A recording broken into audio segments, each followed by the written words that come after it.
The first time Ava saw the place in person, she felt as though she had stepped off the edge of the world.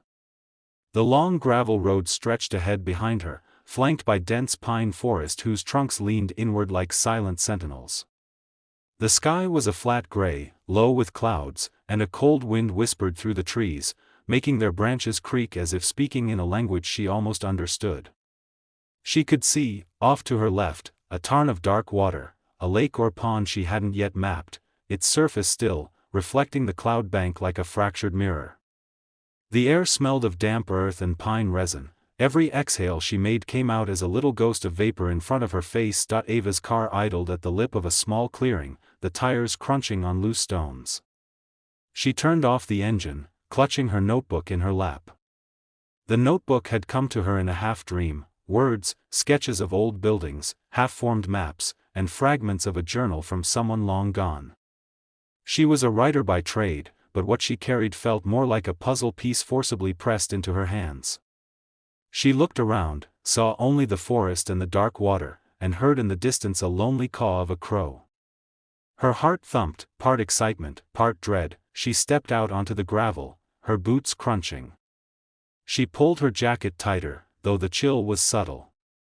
She surveyed the area. To her right, a narrow footpath that disappeared into the forest, ahead, the lake's dark edge, and behind her, the road that had brought her here, winding and vanishing gradually among the trees. She walked a few steps, tracing a path to the water's edge. A thin mist rose from the lake, curling like tendrils of smoke, obscuring where water ended and forest began. She knelt, running a finger through the cold water. It tasted of moss and clay. As she stood, she thought she heard something, a distant footstep, or perhaps the brush of something heavy against undergrowth. She froze. The only movement, though, was the mist. Nothing else stirred. She checked her phone, no signal. Her voice was quiet when she muttered, "Hello?" No echo. No reply. She exhaled slowly, collected herself. She walked back toward her car, but paused. In the clearing, at the base of a tree, lay something half-buried, a journal, its cover damp and faded. The initials, E.M., were faintly embossed. Her pulse quickened. She knelt and lifted it, brushing away pine needles. The pages were brittle, the script cramped and rushed. On the first page, in shaky ink, "They are watching. They always watch when you think you're alone." She closed the journal, hugged it to her chest. The wind seemed to sigh through the pines. Ava knew, then, that this place was not empty, that stories buried here pulsed with life. She climbed back into her car, heart racing, and stared across the lake. Something in the far trees moved, a shape, dark and crooked. She blinked, it vanished. She didn't dare look again just yet. She whispered a promise to herself. Tomorrow she would explore deeper. Tonight she would camp, under the sky, near the lake, read the journal, find its secrets. Her fingers itched to open it again. And maybe, just maybe, what lay ahead would change everything. Ethan forced himself to step back from the ridge, eyes locked on the place where the silhouette had retreated. The forest felt wrong now, as if the trees themselves were holding their breath, waiting for him to move. His rational mind kept trying to explain everything: shadows, paranoia, an animal, a trick of the light.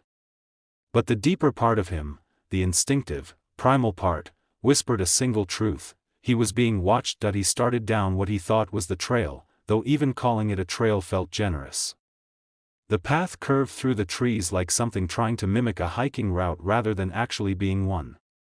Every few minutes, he would glance down at his GPS only to see the signal flicker, then the screen glitch, then reset entirely. It was useless. Even the compass needle spun gently, refusing to commit to a direction. Ethan swallowed hard. This was no longer just a poorly marked trail. Something deeper, older, was twisting the forest itself. Not long after he began descending, the whispers started.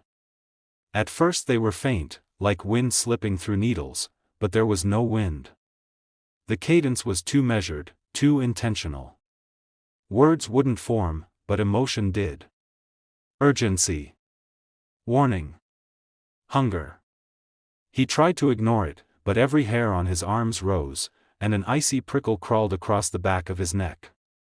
The whispers grew louder when he slowed, quieter when he walked faster. As if encouraging him. Or hurting him. By the third hour, Ethan found another clearing, smaller than the first, but with something far worse inside.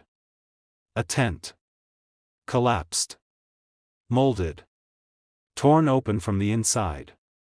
Cooking gear rusted beside it. Clothing scattered. A backpack hung from a branch like someone had thrown it in panic. At the center lay a journal, its pages warped by rain but still partly legible. He flipped through trembling fingers, finding entries that started normally, then spiraled.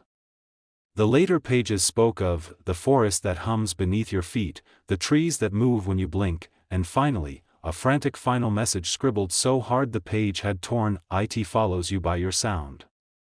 Stop breathing if you hear it. Ethan froze. The forest behind him exhaled. When he turned, the silhouette was there again, closer this time, tall enough that its head nearly brushed the lower branches. It remained completely still, as if studying him. Ethan couldn't see its face. Couldn't even be sure it had one. But he felt the weight of its gaze like a hand closing around his spine. That he didn't remember picking up his pack. He didn't remember running. He only knew he sprinted blindly into the forest until the whispers dissolved behind him and his lungs burned. When he finally collapsed against a tree, heart pounding, he realized something worse than the creature's presence. He had run for nearly 20 minutes, and he was back at the same clearing with the collapsed tent. The sun began to drop faster than it should have, shadows stretching unnaturally long across the forest floor. Ethan checked the time, 3:47 p.m. Too early for dusk. Yet the light was draining from the sky as if someone were dimming a switch. Panic clawed at his throat. Night meant colder temperatures, and whatever followed him would have darkness as its ally. He forced himself away from the clearing again, searching desperately for higher ground. If he could just find a vantage point, maybe he could orient himself. But the forest seemed to rearrange itself with each dozen steps. Fallen logs he didn't remember seeing earlier now blocked his path. The moss felt thicker, slicker. The trees leaned closer together, funneling him into tighter, more suffocating spaces. His breath fogged in front of him, not with cold but with something heavier in the air, something that tasted metallic and stale. After nearly an hour of pushing through brush, Ethan found what seemed like a legitimate trail marker nailed to a tree, a painted orange diamond.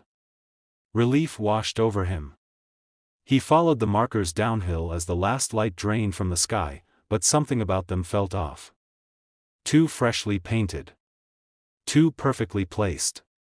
Every one of them was positioned exactly at eye level, spaced at identical intervals. And each time he passed one, he felt the sensation of being counted, or measured. When Ethan reached the fifth marker, a low creak echoed behind him, like thick wood bending under immense weight. He turned slowly, pulse roaring, and saw the silhouette again, but now it was clear enough that his brain refused to accept it. The thing stood with limbs too long, elbows bent backward, its torso unnaturally thin. Its skin, if it was skin, looked like bark stripped of color. The forest around it sagged, as though the trees leaned away from its presence. It didn't move. It didn't breathe. It only watched. Ethan backed up slowly, step by shaky step, until his foot hit something soft. He looked down, a backpack. A modern one. Its side pouch contained a phone with a cracked screen. When he pressed the power button, the lock screen flickered on, a missing hiker's photo. A woman smiling. Below her face, the date she vanished. 2023. Ethan dropped the phone as something shifted in the darkness behind him. Not footsteps, but the forest itself bending. Branches lowering. Pines bowing inward. The creature wasn't approaching him, the forest was delivering him to it. As full darkness settled, Ethan realized the awful truth: he could no longer tell which direction led out. Every trail marker now glowed faintly in the moonlight, making them impossible to distinguish from one another. The forest hummed around him with low vibration, like the thrum of underground machinery. His legs trembled. His breaths quickened. And then, a faint voice cut through the noise, "Stop breathing if you hear it." The journal's warning echoed in his memory. But now he heard something else beneath it, soft, deliberate crunches. Footsteps. The creature was moving for the first time. Ethan pressed himself against a tree, covering his mouth, forcing his lungs to freeze. The footsteps circled him slowly. Something tall passed behind the tree, brushing the trunk with a rasping sound. Another step. Then another. Every instinct screamed to run, but he held still, fighting the burning in his lungs. The footsteps stopped. Silence, then, a sharp inhale right beside his ear. Ethan bolted. Branches clawed at his arms as he surged downhill. He didn't look back. Didn't dare. The forest grew thinner the farther he ran, the ground leveling out, the air warming slightly. For the first time, he felt hope claw upward inside him. Then he saw it, a massive stone archway formed naturally by two leaning boulders. Beneath it, the ground changed. No longer mossy forest floor, but dirt packed perfectly flat, circular, like a ritual clearing. And in the center stood a wooden structure, a tower made of stacked branches, bones, scraps of clothing, and dozens of missing hikers' IDs tied together with twine. Ethan approached with horrified fascination. The air inside the circle was dead still, the world silent. It was as if he had stepped into the center of something ancient and forbidden. At the top of the tower, something glinted, a metal plate carved with a pattern matching the symbols on the old tree. Concentric circles intersected with sharp vertical lines. Suddenly the ground beneath him trembled. The tower of bones and branches shifted. And behind him, the creature stepped into the clearing, fully illuminated by moonlight. It had no face, only a smooth white surface like pale stone. But in the center of that blank face, a single vertical slit opened slowly, revealing a blackness that swallowed all light. Ethan stumbled backward. The creature raised its hand, palm open, pointing toward the forest's edge, the first gesture it had ever made. It was offering him a choice or a test. Ethan froze as the creature held out its hand, the forest around them humming louder, almost pleading. Behind the creature, the trees shifted, opening a narrow path Ethan hadn't seen before. Moonlight touched the ground along that path in a straight line, as if lighting the way intentionally. The creature tilted its head. The black slit in its face pulsed once, slow and deep, like a heartbeat. Ethan understood. It wasn't telling him to stay. It was telling him how to leave. The forest wasn't hunting him. It was testing him. He stepped carefully toward the moonlit path. The creature didn't move, only lowered its hand. As Ethan passed it, he felt a cold rush of air sweep against his skin, like a final warning or a final blessing. The path wound through the forest with impossible clarity. No turns. No branches. No obstacles. Only a perfect corridor of moonlight. For the first time since entering Ridgewater, Ethan felt the forest ease around him, the oppressive pressure lifting like fog dissolving in morning sun. After nearly 20 minutes, he saw the trailhead. The broken wooden sign. The gravel parking area. His car. Still there. Untouched, but as he hurried toward it, something made him stop. On the back seat of his car, through the window, sat a single object, the metal plate from the top of the bone tower, engraved with the same ancient, intersecting circles. He hadn't taken it, which meant it had been placed there. A gift or a mark. Ethan didn't look back as he drove away, but he felt it, a presence watching from the tree lean, silent and patient. When he merged onto the highway, he glanced at his GPS. The Ridgewater Trail no longer appeared, not even as a glitch, and when he tried to find the original YouTube video that started all of this, it was gone too. Ethan never returned to Ridgewater.